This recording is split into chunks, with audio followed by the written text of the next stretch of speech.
오늘 말씀의 제목을 외식하는 자라고 정했습니다. 외식하는 자. 한국 정서에는 밖에 나가서 밥을 먹는 외식인데 성경에서 외식하지 말라라고 이야기하시잖아요. 그러니까 밖에 나가서 식사하는 그 외식은 아니죠.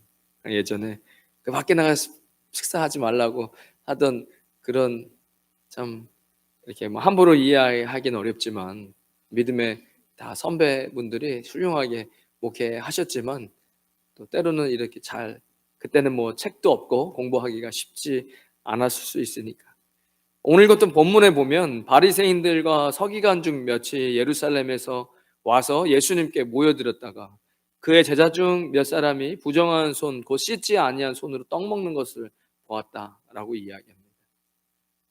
우리 정서에는 그런 게 없는데 지금도 유대인들은 그런 것이 남아 있고, 이 지금 신약 성경에 적혀 이 시대에도 이런 것들이 있었죠. 지금 문제는 부정한 손을 이야기합니다. 씻지 아니한 손으로 떡 먹는 것. 마가가 이방인들을 위해서 이 마가복음을 쓰면서 설명까지 적어놨어요. 몇 사람이 부정한 손 하면, 부정하다는 건 이건 제의적인 어떤 제사에 관련된 용어잖아요. 이게 사실은 보통 제사를 지내는 어느 나라든 다 있어요. 이 제의적인 관점에서 부정적이다라는. 근데 마가는 여기에 손 씻지 아니한 손으로 떡 먹는 것이다라고 설명까지 해놨죠. 이것도 본문 4절에 보면 시장에서 돌아와 물을 뿌리지 않고서 먹지 아니하며 그 외에도 여러 가지를 지켜오는 것이 있으니 잔과 주발과 놋그릇을 씻음이라라. 이 음료를 마시는 그릇, 잔, 놋그릇, 크세테스, 포테리온, 이것은 로마인들이 액체를 재는 도구, 작은 그릇, 항아리 등을 뜻하는데 구리로 제작된 각종 용기들이지만 이방인들이 만든 도구이기 때문에 이것을 사가지고 와서 씻어야 이것을 이제 사용할 때 부정적이지 않다. 이 부정적인 그릇으로 뭔가를 담거나 하면 이 안에 들어간 물건도 부정적이다. 이게 지금 한국 정서에는 없지만 제가 네팔에 있을 때 그런 부분들이 남아 있더라고요. 그러니까 그 뭐죠? 그 사람 카스트 제도 없어졌다고 이야기하고 이렇게 뭐 물을 누가 제일 낮은 카스트 제도 가장 낮은 사람이 이제 생수를 이렇게 주전자에다가 이렇게 따라주면 그 높은 브라만 계급인 사람이 그걸 이렇게 해서 먹는 뭐 이런 포스터가, 옛날 포스터가 있더라고요. 그러니까 우리 이제 이런 거 없습니다 하는 포스터예요. 무슨 얘기인지 아시겠죠? 가장 낮은 계급에 있는 사람이 주는 물을 부정적인 건데 이제 받아 먹는 이런 포스터. 근데 호텔의 주방장엔 없어요. 아무리 요리를 잘해도 최고의 그 브라만 계급쯤에 있는 사람들이 다 호텔 주방장을 하지, 밑에 있는 사람들이 요리를 잘해도 호텔을 나와도 취직이 안 됩니다. 그래서 사람들이 먹지를 않는데요. 제가 있을 때도 여전히 사라졌다 해도 남아있죠. 그러니까 이런 부분들이 남아있는 거예요. 외국인들 부정하다고 생각해요. 그러니까 예전에 우리 중국인들 들어오기 전에 한 15년, 20년 전에는 한국 사람들 되게 대우받았잖아요. 외국인이라고. 지금은 이제 좀 그렇지 않지만 거기는 조금 심한 집에 이렇게 가면 들어오지 마 해요. 문지방 넘지 말라는 게, 문지방 넘으면 집이 부정해진다는 거예요. 외국인이 들어오면 들어오지 마 그래. 그러니까 외국인은 이렇게 부정한 존재라고 생각하는 거죠. 그러니까 성경에 그 이야기를 하고 있는 거예요. 그 잔과 주발과 놋그릇을 씻었다. 이 중근동 식사 예법상 주로 이 손을 씻고 음식을 먹죠. 왜냐하면 손으로 음식을 먹으니까 이게 자연스러운 일이지만 이게 위생적인 측면뿐만 아니라 의식적으로, 그리고 제사적인 측면, 제의적인 측면에서 더욱 강조하고 있다는 거예요. 이 지금 마가복음에 그것을 이야기하고 있는 거죠. 우리가 이해하기 조금 어려울 수 있어요. 왜냐면 우리는 그런 게 없잖아요. 지금도 이 유대인들은 그것을 지키고 있고, 특별히 레위기에 시체 만지지 마라, 나병, 월경, 이런 것들에 대해서 이야기를 하고 있거든요. 정결과 부정으로 나누고, 이 미시나라는 지금 유대인들이 쓰고 있는 뭐죠? 탈무드, 미시나 이런 데 보면 한 챕터를 전부 다 어떤 게 정결하고 어떤 게 부정한지에 대해서만 이야기해 놓은 챕터가 이렇게 된다. 예전에 제가 말씀드렸듯이 제가 지금도 얼마나 그 사람들이 그걸 중요하게 생각하느냐. 그러니까 그러면 안식일 날 엘리베이터의 버튼을 누르는 것은 그거는 안 된다. 버튼을 누르는 거는 노동이다. 그러니까 타는 건 괜찮다. 이게 지금 우리가 볼 때는 좀 뭐야 이게 좀 너무 유치하잖아요. 가스렌즈에 물을 데피는 건 괜찮다. 근데 가스렌즈를 켜는 건 안 돼. 그래가지고 제가 옛날 다큐를 봤거든요. 그때가 뭐 10년 전이니까 10년 더 됐네. 그러니까 가스렌즈를 제일 조그맣게 틀어놔요. 그 전날. 그 불을 계속 켜놓는 거예요. 그래서 주전자에 이제 안 치는. 제가 볼 때는 이게 참 너무 말 같지도 않다. 그러면 뭐 물 데피는 그 노동 아니야 이거는. 그거는 괜찮대. 근데 불을 켜는 건 안 된대. 뭐 이런 것이 우리한테는 좀 다가오지 못하지만 그렇다는 거예요. 오늘 본문에서 손 씻지 않고 밥 먹네.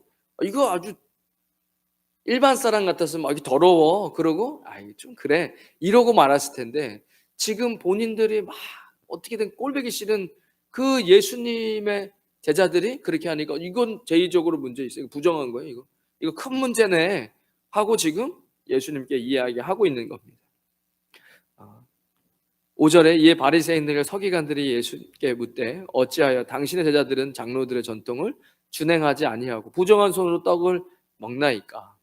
이르시되 이사야가 너희 외식하는 자에 대하여 잘 예언하였도다 라고 예수님은 말씀을 이야기하시죠. 말씀이 중요해요. 그리고 그 말씀을 그러면 이 사람들은 몰랐을까? 그 당시 신약이 없잖아요. 그러면 토라의 예언서랑 선지서들을 막 읽었을 텐데 예수님이 하는 이야기를 알겠죠. 알지만 그 내면의 말씀들을 잘 이해 못하는 거예요. 하나님을 잘 모르는 거죠. 오늘 예수님께서 이야기하는 이 백성이 입술로는 나를 공경하되 마음은 내게서 멀도다. 이게 이사야 29장 13절의 말씀 찾아봤는데 세 번역 성경을 제가 적어놔봤습니다. 이 백성이 입으로는 나를 가까이하고 입술로는 나를 영화롭게 하지만 이게 말씀이 들리면 되게 좀 되게 힘들어요. 여러분 이거 지금 사실은 어떻게 보면 우리 같이 열심히 하는 사람을 이야기하는 거예요. 보세요. 이 백성이 입으로 나를 가까이 해. 그러니까 저 세상 사람들은 입으로 예수님을 가까이 안 해요. 입으로 나를 가까이 하고 입술로는 나를 영화롭게 하지만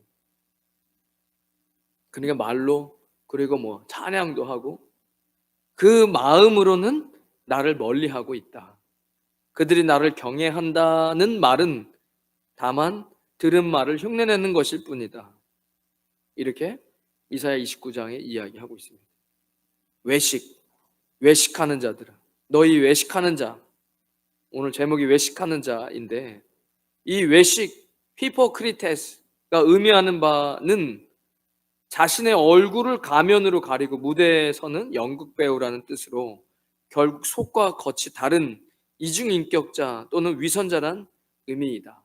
사전적 의미예요. 그러니까 가면을 쓰고 이중인격.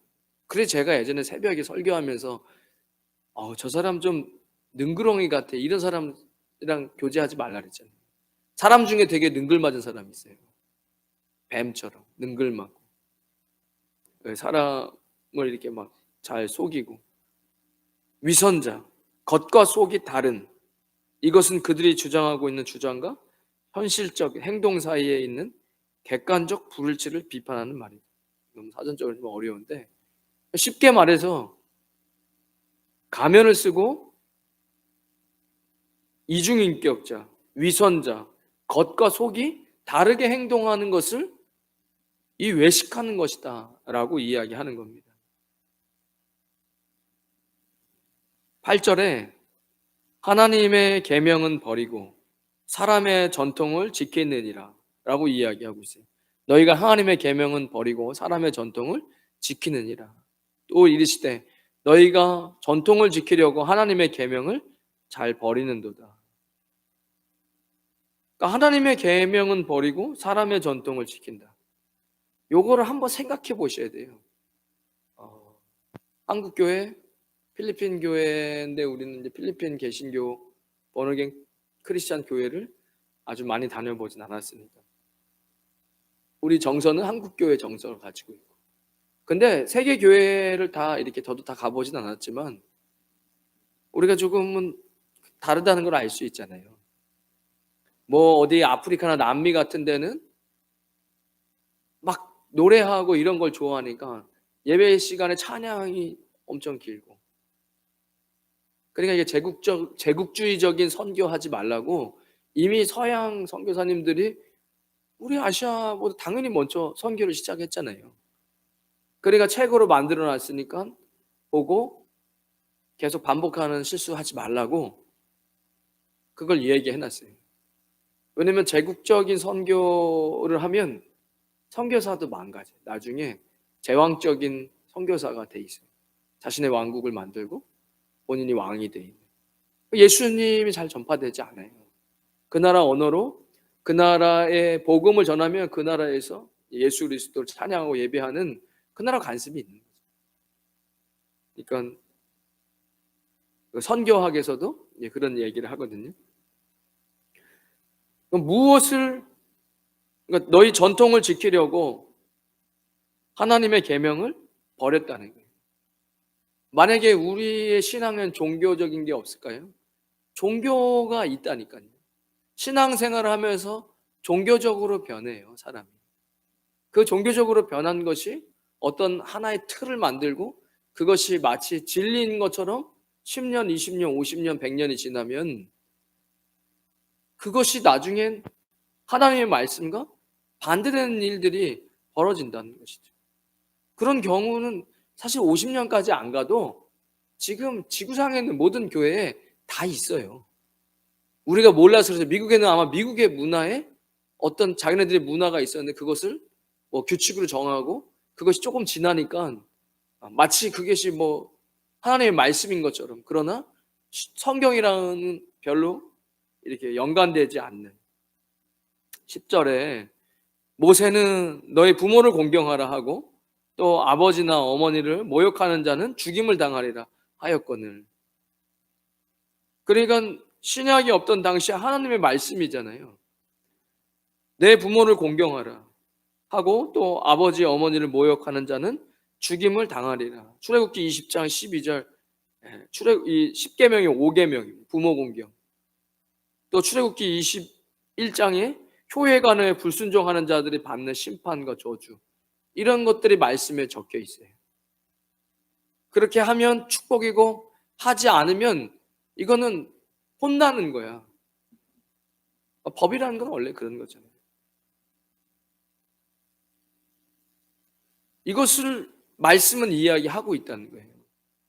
성경이 약속 있는 첫 계명, 그리고 하나님과 사람 사이에 주신 첫 번째 계명이 부모 공경입니다. 되게 중요한 부분이에요. 왜 중요하냐 생각했을 때 눈에 보이는 부모님을 공경을 통해 보이지 않는 하나님을 섬기는 법을 하나님께서는 가르치기 원하셨던 거예요. 이게 목회자, 교사, 부모, 사장 다 똑같아요. 이 가르침과 순종, 이건 이미 지난 제가 몇 주 전에 말씀을 자주 드렸으니까. 그러니까 이게 안 되면 여러분 한번 기도해 보세요. 새벽에 제가 주님의 음성 듣고 싶다고. 그러면 뭐 하나님 한번 얘기해 주실 수 있으시잖아요. 그리고 한 번쯤은 경험해 보셔야 돼요. 다들 하나님께 나에게 분명하게 이야기하시는 내가 순종 못하는 내 자신. 근데 그게 썩 좋은 일은 아니에요. 여러분 중에 만약에 사장님 계신가요? 차라리 말을 안 했으면 몰랐는데 말을 했는데 직원이 안 됐잖아요. 그러면 화나잖아요. 말을 했는데도 불구하고, 2번 했는데도 불구하고. 그러니까 예전에 우리 주의 음성 듣는 주님의 음성 듣는 법 보면 첫 번째 순종이에요. 순종이 안 되면 거의 말씀 듣기 어렵습니다. 근데 안 돼요. 주님이 분명하게 이야기를 하셔도 안 돼요, 순종이. 근데 그게 사실은 우리가 살아보면 밑에 있는 직원이 분명하게 약속까지 하고 하겠다고 하고 나서 안 하면 그때는 처벌이 갈 수밖에 없어요. 처음서부터 얘기를 안 했고 그렇게 할 수도 있고 못 할 수도 있겠다 했는데 못했어. 그러면 그건 실수고 또 가르쳐주면 돼요. 그런데 얘기를 하고 난데도 안 들으면 그건 이제 뭐지? 뭐 깜빡했습니다 해도 어떻게 깜빡하지 그거를? 분명히 이렇게 다 써서 얘기했는데. 그래 두 번째도 그러면 그때는 처벌이죠. 그건 실수가 아니잖아요. 그러니까 우리가 주님의 음성 듣는 부분들이 잘 안 될 수 있지만 그래도 뭐 주님을 만나고 싶고 보고 싶고 듣고 싶어 하는 건 하나님 기뻐하시는 일이니까 적어도 우리가 그 정도는 알아야 된다는 거예요. 그러고 나면 별로 좋지 않죠. 그리고 깨닫죠. 내가 이게 왜 안 되지? 내 안에 죄가 있구나. 욕심이 있구나. 이놈의 욕심이 우리의 삶을 얼마나 퀄리티를 떨어뜨리는지 몰라요. 그놈의 욕심 때문에 감사도 안 나오죠. 비교하죠. 여러분 그걸 조금 살아보시면 아시잖아요. 내가 이거 왜 욕심부려갖고 자꾸 이렇게 삶을 자꾸 힘들게 하지 내 스스로. 그냥 감사하고 만족하고 하나님께 감사하면서 더 이렇게 좋을 수 있는데 가만히 보면 안 되는 거예요. 그러니까 이 부모 공경 제가 얘기했듯이 하나님 보이는 부모님을 공경을 통해서 보이지 않는 하나님을 섬기는 법을 하나님께서 가르치기 원하셨죠. 목회자도 마찬가지. 사실은 목회자가 정말 뭐 정신 나간 저 오늘도 뭐 PD 수첩 보니까 또 뭐예요? 그 이재룡 목사 그 쌍둥이 뭐 딸들이 또 뭐 이상한 짓 하고 있던데 뭐 사탕 던지면 개처럼 받아 먹어요. 와 하면서 땅에 떨어진 더 더러운 데인데 그 다시 막 주워갖고 먹고 좀 상식적이지가 않아요. 근데 그렇게 상식적이지 않은 교회에서 막 열심히 하는 사람들 보면은 우리 좀 정상적인 교회잖아요. 우리 정상적으로 제가 하나님 말씀만 전하잖아요. 여러분 순종하셔야 돼요. 저를 보지 마시고 하나님 말씀에 순종을 하세요. 그게 맞잖아요. 왜냐면 하나님께서 반드시 하나님은 보이지 않으세요. 보이지 않기 때문에 우리 안에 그 질서들을 세상에 만들어 놓으셨잖아요. 그 질서를 자꾸 흐트러뜨리기 때문에 인생에 계속 어려움이 오는 거예요. 하나님 그걸 보고 계시거든요. 질서를 잘 지키며 살아가는가? 내가 해야 될 일을 성실하게 하고 있는가? 그거 안에서 겸손과 성실함과 이런 부분도 하나님 보시거든요. 그 안에서 충분히 열매를 맺어요. 제자 삼으라고 예수님 얘기하시죠. 제자 삼으라. 그러니까 하나를 일한 것과 여러 사업체를 갖고 있는 사람의 특징은 맞는 얘기가 갑자기 나오는 건지 모르겠지만 한번 들어보세요. 다 경제활동을 하시니까. 저는 이제 제자 삼는다는 이야기에 이제 그런 생각이 들었었는데 회사에 내가 제일을 잘하면 그 사람은 하나의 사업체밖에는 이루지 못해요. 그런데 회사에 나보다 일을 더 잘하는 사람 있는 사람은 여러 개의 회사를 운영할 수 있대요. 그러니까 이게 여러분 사람을 키워야 돼요. 그리고 인정해주고 그 부분 내가 제일 잘해.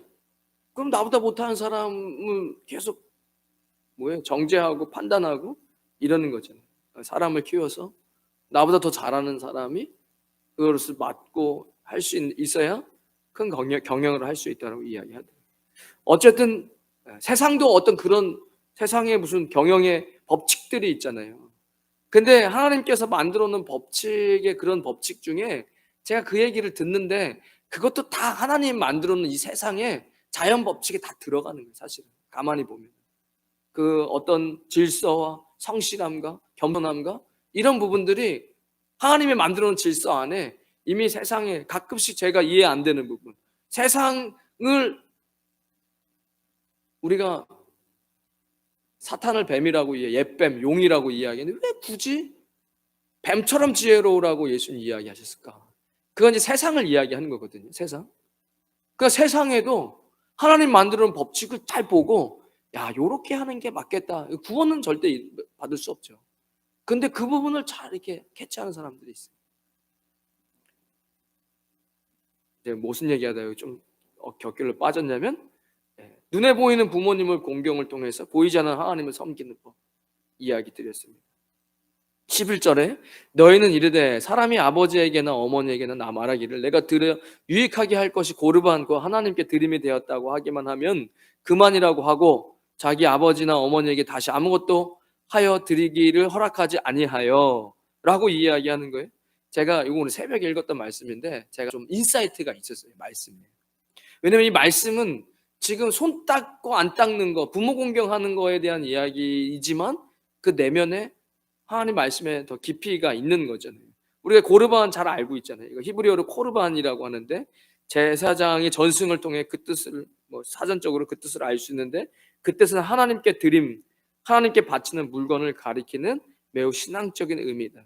세번역 성경에 너희는 말한다. 누구든지 아버지나 어머니에게 말하기를 내게서 받으실 것이 고르반, 하나님께 드리는 예물이 되었습니다. 그러니까 자녀가 부모에게 제가 부모님 뭘 이렇게 드리고 해야 되는데 저에게 뭐 받으실 것이 있죠? 그거를 제가 하나님께 드리는 예물로 해버렸습니다. 하고 말만 하면 그만이라고 말한다. 그러면서 아버지나 어머니에게 그 이상 아무것도 해드리지 못하게 한다. 뭐 이렇게 세번역 성경은 나와 있어요. 신앙 때문에 예배 때문에 핑계대지 말라는 거예요. 여러분 약속 있는 첫 계명 하나님과 인간에서 첫 계명 부모님을 공경하라는 거예요. 그러니까 부모님께 잘하셔요. 여기서 받는 축복과 하나님의 기뻐하심과 하나님과의 관계 회복이 여기에도 있어요. 제가 헌금해서 여윳돈이 없어 부모님께 선물 못합니다. 제가 교회에 봉사하는 시간이 많고 맡은 게 있어서 부모님께 못합니다. 못 드립니다. 이렇게 바리새인들이 가르쳤다는 거예요. 이렇게 가르치는 것도 잘못됐다고 예수님이 이야기하고 그렇게 행하는 사람들도 잘못됐다고 지금 예수님이 이야기하시는 거예요. 14절에 무리를 다 불러 이르시되 너희는 다 내 말을 듣고 깨달으라. 자, 지금까지 이 말씀이 사실 우리가 다 좀 알고 있는 고르반이 하나님께 드리려고 해서 그거 못 드려요. 이렇게 이야기하고 실제로는 그걸 하나님께 다 드리지도 않았다고 주석에 나와 있더라고요. 조금만 드리고 나머지 자기가 써버리고. 예수님 뭐라고 너 지금 손 안 닦는 거? 그거 좀 일단 그것 자체도 좀 문제가 있고 위생적인 것과 하나님의 영적으로 뭘 얘기하는 부분이 있지만 지금 손 안 닦는 것 때문에 지금 그거 장로들이 만들어 놓은 엄청난 여러 가지 그릇은 닦아야 되고 해야 되고 이런 게 그게 뭔데? 그게 그래서 하나님의 백성이라서 그렇게 하고 있는 거예요? 그런데 너네는 왜 말씀에 하나님 말한 대로 그걸 지키지 않고 반대로 행하고 있냐? 그러니까 쓰잘데기 없는 것들은 막 지키면서 결국은 하나님과 반대되는 행동을 왜 하느냐? 예수님 이제 이런 이야기를 하시죠. 그리고 하시는 얘기가 무리를 다시 불러 이르시되 너희는 다 내 말을 듣고 깨달으라 라고 제자들에게 이야기하세요. 부모님을 공경하는 것만을 이야기하는 것이 아니죠. 물론 그렇게 해야 하지만 지금 손 안 씻는 것 때문에 뭐라 하는 문제를 이야기하는 것만은 아니라는 거죠. 우리는 부정 문화가 없지만 제가 생각해보면 뭐가 있나 보니까 결혼 날 잡아놓고 장례식까지만 이런 얘기를 지금 젊은 사람들은 안 그러지만 옛날에 그런 거 다 지키고 그랬잖아요. 뭐라도 끄집어내야지. 부정에 대한 느낌이 우리에게는 없으니까. 근데 옛날 사람들 토속신앙 믿고 이런 사람들은 안 갔단 말이에요. 그러니까 교회에서 종교가 되어버린 것을 외식이죠. 교회를 우리가 다니지만 종교화 되어버린 것을 우리는 외식이라고 이야기해요. 잘 지키고는 있지만 실상은 말씀대로 살지 못한다라는 거 오늘 예수님 지적하시는 거잖아요. 왜냐면 지금 우리는 고르반이라는 용어를 쓰지도 않고 사실 하나님께 따로 성미를 띠거나 성미를 띨까요? 이런 생각도 해봐요. 왜 제가 성미를 띨까라는 생각을 예전에 했는지 아세요? 먹고 사는 문제에 너무 사람들이 이거를 어떻게 뛰어넘지를 못하는 거예요. 그러니까 사실은 쌀 다 먹잖아요. 다 쌀 먹잖아요. 쌀을 살 거 아니에요. 자스포니까 모두 사실 거 아니에요. 그 쌀을 무조건 어쨌든 쌀을 사면 뚜껑을 열 때 교회에서 조그만 컵이라도 하나, 뭐 크기는 중요하잖아요. 그래가지고 그거를 좀 떼가지고 기도하고 담아가지고 교회에다가 갖고 가 넣을까. 그걸로 이제 교회 밥하고 교육자들 구약에서 이야기하는 것처럼 먹고. 왜냐면 이 먹고 사는 거 앞에 주님 앞에 기도할 때마다 먹고 사는 거 앞에서는 좀 자유로워지지 않을까라는 생각이 들어가지고. 그러니까 교회 안에서 뭔가가 열심히 하는데 그게 종교가 되고 외식이 돼서 실상은 말씀대로 살지 못하는 것. 지금 이것을 예수님은 이야기하고 있는 거예요. 지금 우리는 벌써 2000년 후니까 문화적인 건 다르지만 이 말씀을 우리가 받아야 될 거 아니에요. 나는 교회에서 이것도 하고 저것도 합니다. 바빠. 하는 게 많아요. 하는 것이 문제가 아니죠. 하는 게 뭐가 문제입니까? 아니, 손 씻는 게 뭐가 문제예요? 손을 씻는 게 문제가 되지 않듯이. 그러나 이것이 외식이 되어 다른 사람에게 보이려고 내가 드러나고 관계 속에서 내 만족이 되어 종교적인 행위가 되어버리면 그거는 예수님의 십자가의 감사 그리고 은혜가 없는 거죠. 그리고 마치 손 씻어 먹으면 좋은 거죠. 깨끗하고. 그래 다른 사람 자꾸 정죄하잖아요. 판단하고. 내가 하고 있는 교회의 봉사, 내가 하고 있는 어떤 그것이 종교가 되고 외식이 될 수 있다는 거예요. 그게 무엇이냐 할 때 감사가 사라지고 은혜가 없고 다른 사람은 판단하고 다른 사람을 판단하며 정작 주일날 교회에 찾아오는 영혼에게 관심을 갖지 않는, 제가 이런 생각이 들었어요. 우리가 교회에서 무언가를 해요. 하나님께 예배 드리고 봉사도 하고. 근데 하나님께서 내가 잃어버린 양 한 마리 찾으려고 99마리를 내비두고 그 양 한 마리 찾아가고 찾았어. 다시 돌아오면 내가 원래 있던 99마리보다 찾은 양 한 마리 때문에 얼마나 행복하냐라고 예수님 얘기하셨어요. 비유로. 근데 우리는 교회에서 많은 걸 봉사하고 주님 때문에. 근데 제가 방금 말씀드렸잖아요. 우리는 손 씻고 이런 게 막 그렇게 외식으로 갈 수는 없지만 우리가 교회에서 하고 있는 일들, 열심 이런 것들이 잘못된 게 아니에요. 그런데 그 안에 기쁨이 사라지고 그건 나는 이걸 뭐 하는 거에 대한 내 만족이나 또 사람 감사가 사라지고 다른 사람 왜 저거 안 해 하면서 다른 사람을 판단하고 있다라는 건 이미 우리가 외식적으로 변했다는 거잖아요. 근데 그것을 봤을 때 그럼 예수님께서 부모 공경 당연히 해야죠. 그러면 그 논리적으로 우리가 지금 그 말씀을 우리에게로 적용하자면 그러면 주일날 교회에 어떤 영혼이 왔어요. 누가 인도를 해서 전도를 해서 아니면 발걸음을 그냥 본인이 왔던 주일학교 어렸을 때 주일학교 다녔다가 그래도 교회를 다녀야지 하고. 그런데 이런 사람들이 교회에 왔는데 정작 아무도 교회에서 예수님을 사랑하고 예수님 때문에 이런 사람들이 관심이 없다면 이건 제가 이 말씀을 읽으면서 그런 생각이 드는 거예요. 이거 손 깨끗이 씻는 거 우리에게 사실 지금 한국 기독교에는 큰 상관이 없지만 그 당시엔 그게 중요한 거 있잖아요. 그러니까 우리가 뭐 봉사하고 이런 거 하고 저런 거 하고 다 좋은데 그런데 예수님께서 그 한 마리 양 찾으러 가는 그 영혼을 귀하게 생각하는 그 마음이 우리가 만약 예수님을 모시면서 기뻐하는 사람이라면 그럼 어떻게 영혼 하나를 그렇게 관심 없게 내비둘 수 있냐는 거예요. 이것을 예수님께서 지적하고 계신다는 거예요. 예수님을 몰라요. 술 마실 수 있어요? 담배 태울 수 있어요? 도박할 수 있어요? 기타 어떤 중독을 끊지 못한 사람이 왔다가 교회는 갈 데가 아니다. 다시 올 수 없는 교회는 되지 말자는 거예요. 이 사람들이 교회에 왔는데 뭐 어떻게든 왔어요. 막 친구가 가자 그러든 뭐든 뭐 그래 한번 가볼까. 근데 야 교회는 갈 데가 아니더라.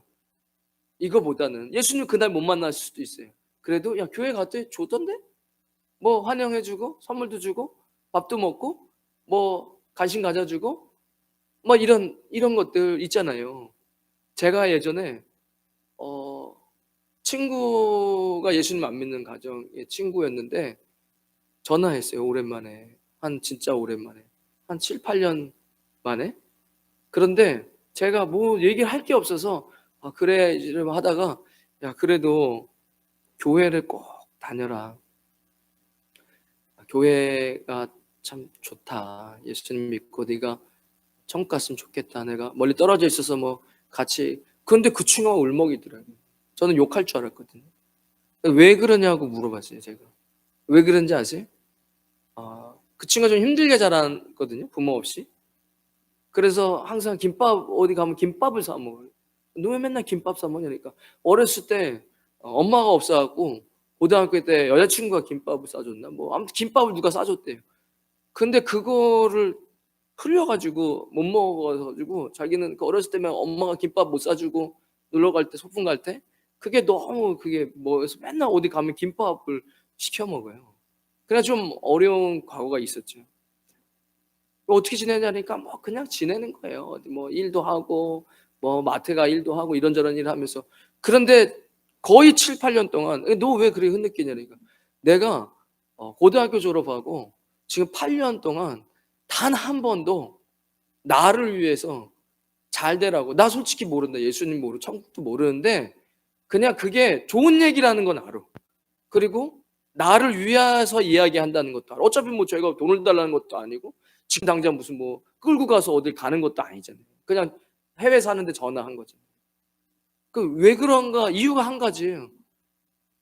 그냥 일 끝나면 술 마시면서 맨날 정부 욕하고 사장님 욕하고 뭐 하고 의미 없는 얘기 뭐 욕하고 저거 하고 짜증 내고 뭐 이거밖에 없다는 거예요. 거기에 뭐 정말 생산적이고 중요한 건 자기를 위해서 그런 말을 지금 거의 뭐 8-9 년째 처음 들어본다는 거예요. 그러니까 그 말이 너무 고맙고 좋다는 거예요.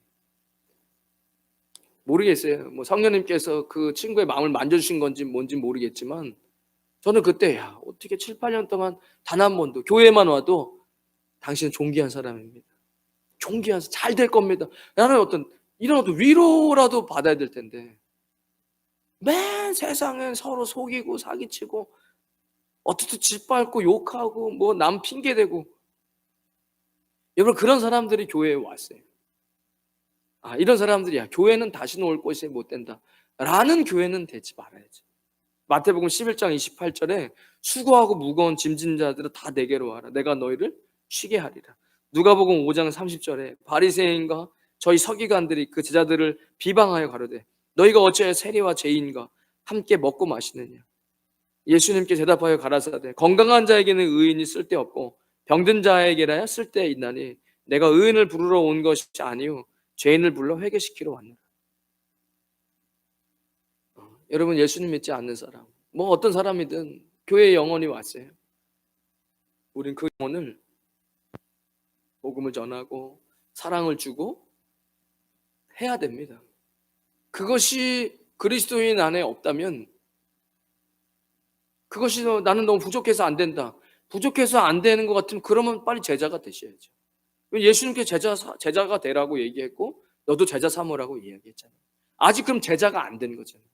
그럼 제자가 되려고 노력하고 말씀 그리고 하나님 말씀을 들으려고 하고 이렇게 해야 되는 거죠. 기도의 자리에 나와서 이것도 저것도 아니라면 이건 너무 위험할 수 있겠다. 여러분 말씀을 정리하겠습니다. 외식하는 자 오늘 본문의 제목을 외식하는 자라고 이야기했습니다.